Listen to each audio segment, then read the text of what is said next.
keadaan yang dialami. Jadi saya merasa, kata salah satu dokter di rumah sakit di Pekanbaru, di Rioni, kalau tidak dipotong bapak mati. Ya. Jadi saya bilang dia, dok, jadi tidak ada solusi harus pindah saya ke rumah sakit lain. Dia bilang tidak ada, di mana aja rumah sakit harus bapak dipotong. Kata dia, bagaimana dok kalau tidak dipotong? Kata dia, bapak mati. Bagaimana kalau tidak dipotong?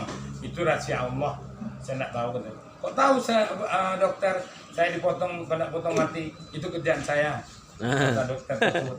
Tentu kita galau, ada apa nama tuh?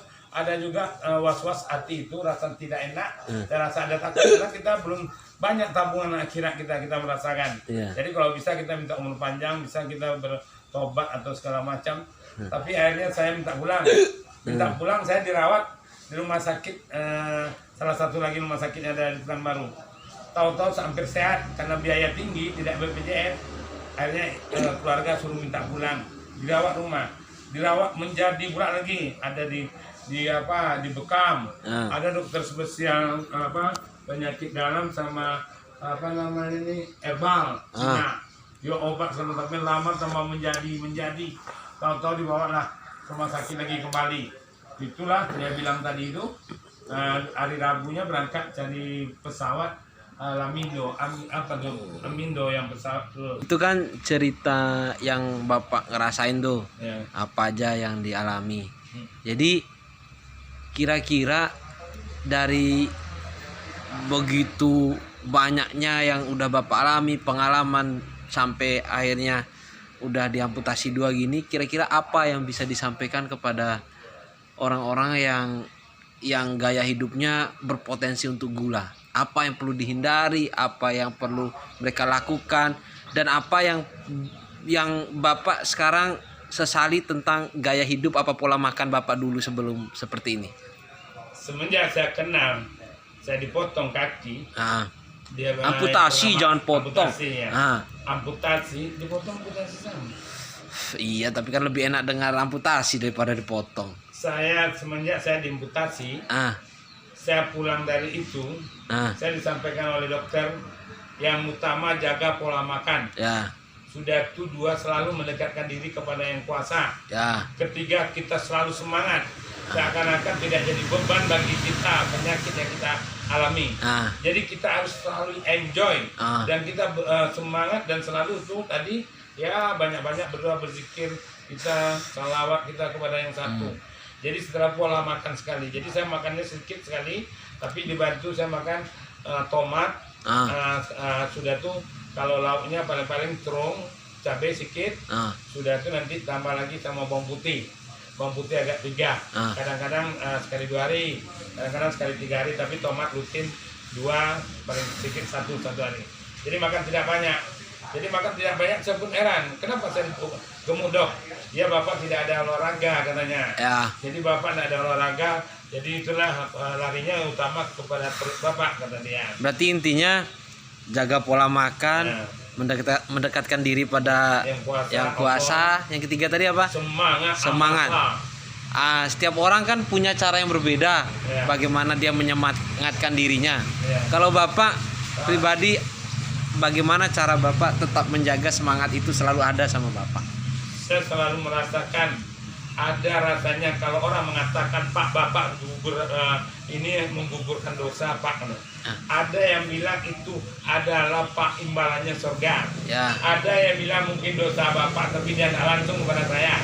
Jadi kalau orang-orang langsung kepada saya selalu mengangkat dan memuja dan memuji saya supaya itu tuh menghibur hati saya. Tapi saya ada punya perasaan yakin, ada punya perasaan jeleknya begini. Mungkin ini dosa aku enggak, perasaan kita. Tapi kalau baiknya aku mudah-mudahan itulah, amin. Tapi setelah saya rajin pergi ibadah, saya rajin mengikuti salah satu ustadz yang populer di Indonesia. Saya pakai kaki sebelah waktu itu. Akhirnya saya ketemu buku yang judulnya Anda Tak Perlu Sedih dengan Penyakit Yang Anda Alami. Sudah tuh, walaupun Anda tidak bisa menjalankan ibadah karena kondisi Anda, kata dia. Itu baca buku tuh, tambah lagi semangat. Setiap orang bilang, bapak nak kena sakit serius katanya. Iya, tidak ada nampak ciri. Setiap tamu saya datang mungkin doanya kepada saya, Dia bilang begitu, tapi saya nggak tahu apakah iya, karena itu saya tanya sama Pak Dwi benar atau tidak. Ya saya lihatnya seperti itu. Cuma antara dua, bapak ini emang benar-benar survive semangat, atau bapak hanya seseorang yang pintar dalam berakting. Itu kan saya bedain. Ya. Tapi kalau dilihat dari kita hampir nggak ketemu berapa bulan, ada hampir setahun kan. Dan saya lihat sekarang bapak emang lebih segar gitu lah. Apalagi dengan senyumnya pakai belangkon, asik. Pakai kacamata hitam lagi. Komputer masih ada? Ada. Kalau itu udah enggak kan? Enggak. Anda tidak mampu. Enggak sering. Jadi apa nasihat dari salah satu ustadz terkenal itu yang paling melekat di hati bapak? Ya dia bilang Singkat aja pak. amasah. Hah? Amasah. Apa amasah tuh? Jadi saya bilang, Ustaz, apa amasah tuh Ustaz? Bapak semangat katanya. Saya setiap mengisi acara, Bapak duluan datang nih. Kata dia, saya salut sama Bapak. Benar. Ya. Saya salut sama Bapak nih. Kenapa gitu? Ya, itulah ke Bapak tuh orangnya betul-betul. Belum saya hadir lagi, belum panitia siap membersihkan masjid tempat acara, saya udah datang duluan. Nah. Jadi tidak ada hambatan kembali kepada kita berbuat sesuatu itu kembali kepada kita. Kalau kita ada kemauan, ada jalan. Jadi katanya itu tidak satu jalan ke Roma sekarang untuk orang, tidak satu jalan ke Mekah. Wih, subhanallah.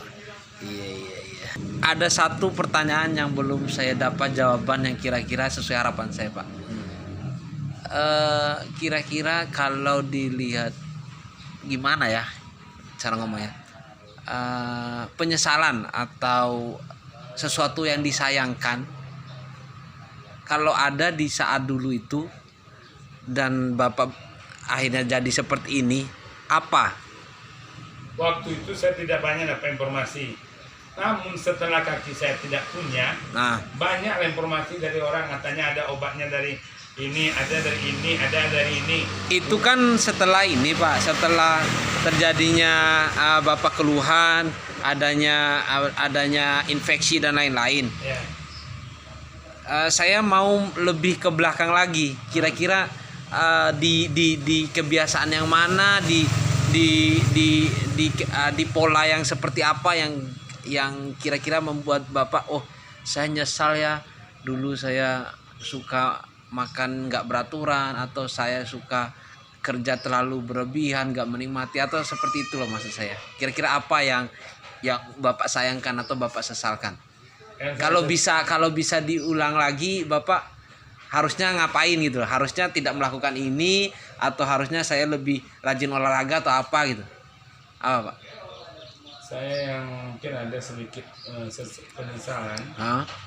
Sebelum dipotong, memang saya terlalu gigih menjadi orang, karena saya selalu memanfaatkan waktu itu semaksimal mungkin. Namun ibadah saya agak kurang jujur, karena ibadah saya kurang, sering bolong-bolong.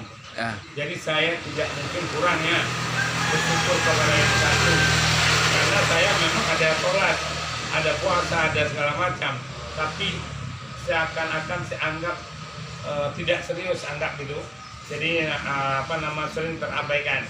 Kadang-kadang udah azan, udah begini, saya udah setengah jam, sudah 1 jam, saya baru sholat.